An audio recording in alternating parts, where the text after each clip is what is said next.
Welcome to True Crime Tuesday with Legal Minds. My name is Alexis Banks. Let's get into the case. Between the years of 1970 and 1973, Dean Corll, an American serial killer and sex offender, killed a minimum of 28 teenage boys and young men. A little bit about Dean Corll's upbringing and his early childhood. He was a very shy and reserved child. As far as rejection and critiques, he did take it hard on himself.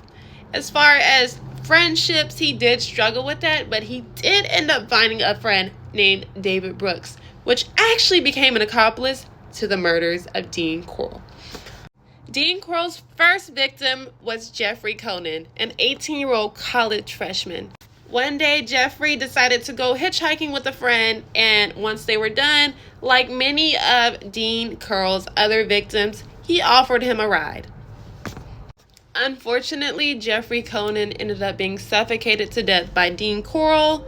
3 years later, Dean Corll actually took the police to the body in High Island Beach, and what they saw was disgusting.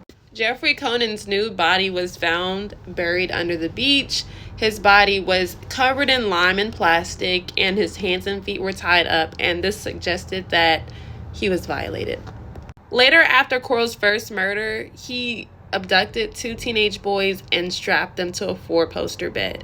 Brooks actually ended up walking in on Corll, and a car was offered for Brooks' silence. Later on, Corll let Brooks know that he did murder these 2 younger guys, and he would offer him $200, which is equivalent to $1,600 today, for any youth that he could bring to his apartment. How did this come to an end 3 years later? Dean Corll's other accomplice, Elmer Henley, was actually the same person that killed him because he had enough of Dean Corll.